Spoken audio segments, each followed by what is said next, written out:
Hey everyone, and welcome back to CodeMechanic. So you're driving along, minding your own business, and then it happens. That little glowing light on your dashboard.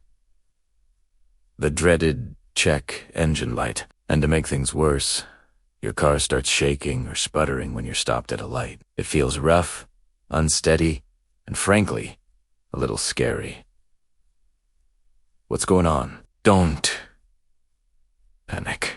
A rough idle, combined with a check engine light, is a classic symptom. And today, we're going to break down the most common causes and what you can do about them. First things first, that check engine light is your car's way of telling you it's detected a problem. It stores a specific trouble code in its computer, which is a huge clue for us. The absolute first step is to get that code read. You can buy an affordable OBDedu scanner online, or many auto parts stores will scan it for you for free. Once you have that code, like P0300 for a random misfire, or P0171 for a lean condition, you've got your starting point. Never ignore a flashing check engine light. A flashing light means a severe misfire is happening right now, which can quickly damage your expensive catalytic converter.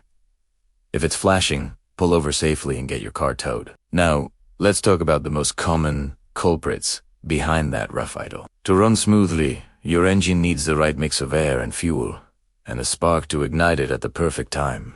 If any part of that recipe's off, you'll feel it as a rough idle. Let's start with the spark. The number one cause I see for this issue is old, worn-out spark plugs. Over time, the electrodes wear down, and they can't create a strong enough spark to properly ignite the fuel. This leads to a misfire, which feels like a stumble or a shake. Along with the plugs, you have ignition coils, or spark plug wires.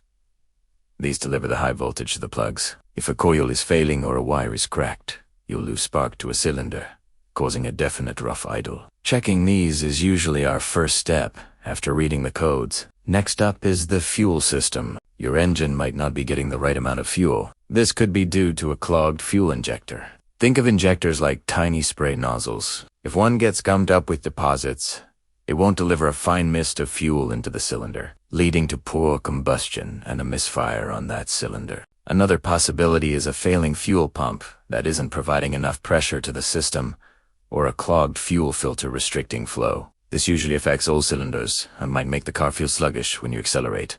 Then we have the air side of the equation. Your engine needs a precise amount of air to mix with the fuel. The most common problem here is a vacuum leak. This is just a fancy way of saying there's a crack or a split in one of the many rubber hoses connected to your engine, or a bad gasket. This leak allows extra, unmeasured air to get sucked into the engine, which throws off the air-fuel ratio. The computer tries to compensate but can't, resulting in a lean condition, a rough idle, and often a high-pitched whistling or hissing sound coming from the engine bay. Finding these leaks can be tricky, but a smoke test is the professional way to pinpoint them quickly. Another air-related component is the mass airflow sensor, or MAF sensor. This little guy sits right after your air filter and tells the computer exactly how much air is entering the engine. If it gets dirty, it can send inaccurate readings, causing the computer to calculate the wrong amount of fuel. Sometimes, just cleaning the MAF sensor with a dedicated cleaner can solve the problem entirely. Similarly,